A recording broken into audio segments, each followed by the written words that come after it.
जय हिंद दोस्तों, Sitamarhi education YouTube channel पे आप सभी का स्वागत है। आज हम पढ़ेंगे स्टैच्यू ऑफ यूनिटी के महत्वपूर्ण प्रश्न और उनकी संपूर्ण व्याख्या भी करेंगे। तो चलिए बढ़ते हैं आगे की ओर। सबसे पहले 1 नंबर में देखेंगे स्टैच्यू ऑफ यूनिटी किस महापुरुष की प्रतिमा है। तो यह जो प्रतिमा है सरदार वल्लभ भाई पटेल की प्रतिमा है। सरदार वल्लभ भाई पटेल का पूरा नाम वल्लभ भाई झावेर भाई पटेल था, जो भारतीय राष्ट्रीय कांग्रेस के नेता थे, और इनकी पत्नी का नाम झाबेरअब्बा पटेल था।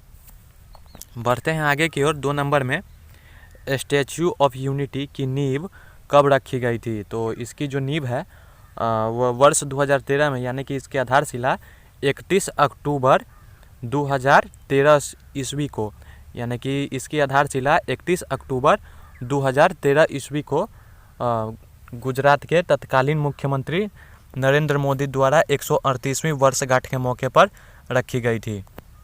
बढ़ते हैं आगे की ओर। 3 नंबर में देखेंगे क्या है, स्टैच्यू ऑफ यूनिटी की स्थापना कहाँ की गई है। तो यह जो है गुजरात के नर्मदा नदी के साधुबेत द्वीप पर है।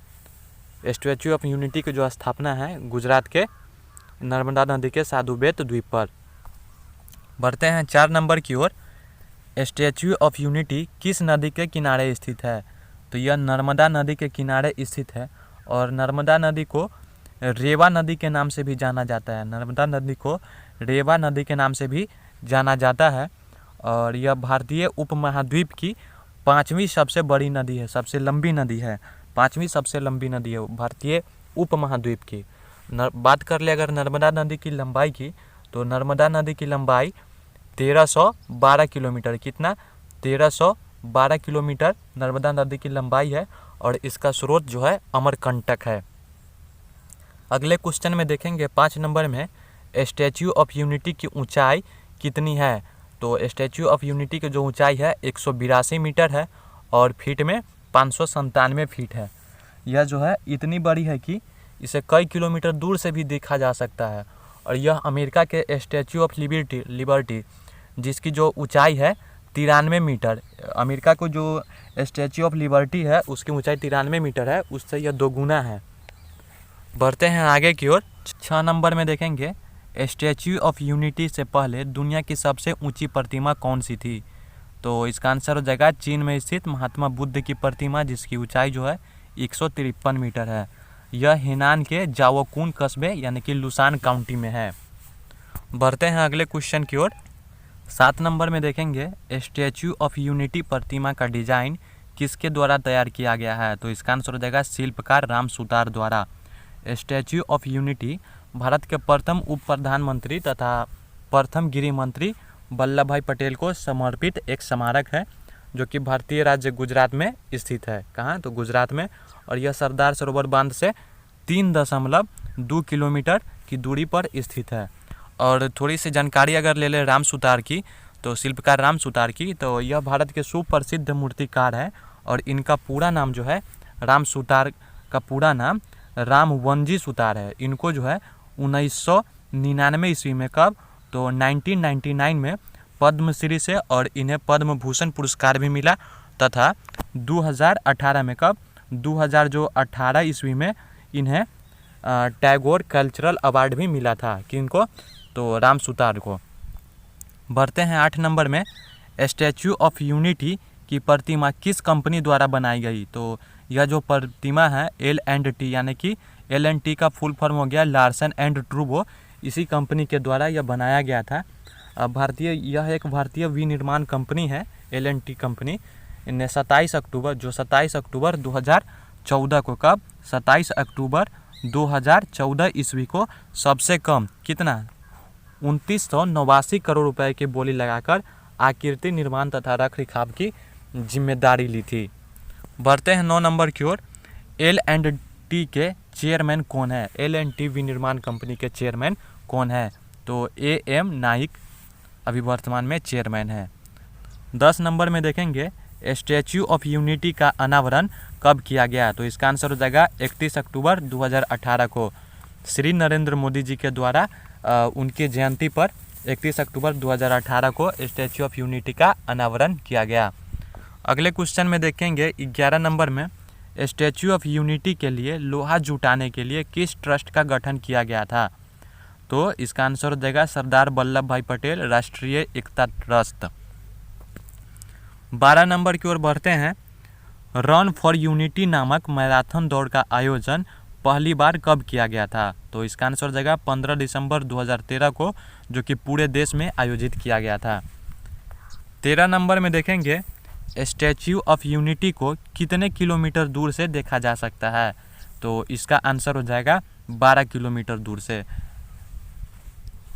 अगले क्वेश्चन में देखेंगे 14 नंबर में, सरदार वल्लभ भाई पटेल की मृत्यु कब हुई? तो इसका आंसर हो जाएगा 15 दिसंबर 1950 ईस्वी को सरदार वल्लभ भाई पटेल की जो मृत्यु है 75 यानी कि 75 वर्ष की उम्र में 15 दिसंबर 1950 ईस्वी को हार्ट अटैक से मुंबई में हुई थी। 15 नंबर में देखेंगे, भारत के पहले गृह मंत्री कौन थे? तो इसका आंसर हो जाएगा सरदार वल्लभ भाई पटेल। और गृह मंत्री के रूप में इनका कार्यकाल की अगर बात कर ले तो 2 सितंबर 1946 से कब से 2 सितंबर 1946 से 15 दिसंबर 1950 तक इनका कार्यकाल था भारत के गृह मंत्री के रूप में। और ये जो है भारतीय राष्ट्रीय कांग्रेस के नेता थे। 17 नंबर में देखेंगे, भारत के पहले उप प्रधानमंत्री कौन थे? तो इसका आंसर हो जाएगा सरदार वल्लभ भाई पटेल। सरदार वल्लभ भाई पटेल जो है भारत के पहले उप प्रधानमंत्री थे और इस पद पर अब तक के अंतिम व्यक्ति जो है लाल कृष्ण आडवाणी थे, जो कि बीजेपी के नेता थे और वर्तमान सरकार में कोई उप प्रधानमंत्री नहीं है। 18 नंबर की ओर बढ़ते हैं। कर मत दो का नारा किसने दिया था? कर मत दो का नारा किसने दिया था? तो इसका आंसर हो जाएगा सरदार वल्लभ भाई पटेल। आगे बढ़ेंगे 19 नंबर में, देखते हैं क्या है। सरदार वल्लभ भाई पटेल भारतीय राष्ट्रीय कांग्रेस के अध्यक्ष कब चुने गए? तो 1931 ईस्वी में कराची अधिवेशन, मतलब जब 1931 ईस्वी में कराची अधिवेशन में जो है सरदार वल्लभ भाई पटेल को भारतीय राष्ट्रीय कांग्रेस का अध्यक्ष चुना गया जेल से बाहर आते ही। आगे देखेंगे 20 नंबर में, सरदार वल्लभ भाई पटेल के नाम से अंतर्राष्ट्रीय हवाई अड्डा किस स्थान पर स्थित है? तो इसका आंसर हो जाएगा अहमदाबाद, जो कि गुजरात में है। और यह जो हवाई अड्डा है 1124 एकड़ में फैला हुआ है। बढ़ेंगे 21 नंबर की ओर। सरदार वल्लभ भाई पटेल को मरणोपरांत भारत रत्न कब दिया गया? तो इसका आंसर हो जाएगा 1991 ईस्वी में। आगे देखेंगे 22 नंबर में, सरदार वल्लभ भाई पटेल को सरदार की उपाधि किसके द्वारा दी गई?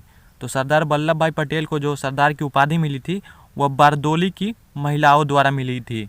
और बात कर ले अगर बारदोली सत्याग्रह की, तो बारदोली सत्याग्रह भारतीय स्वाधीनता संग्राम के दौरान जून 1928 यानी कि 1928 ईस्वी में गुजरात में हुआ था। यह एक प्रमुख किसान आंदोलन था जिसका नेतृत्व सरदार वल्लभ भाई पटेल ने की थी। अगले क्वेश्चन में देखेंगे 23 नंबर, सरदार वल्लभ भाई पटेल को अन्य किन नामों से जाना जाता है? तो सरदार वल्लभ भाई पटेल को भारत का बिस्मार्क और लौह पुरुष के नाम से जाना जाता है।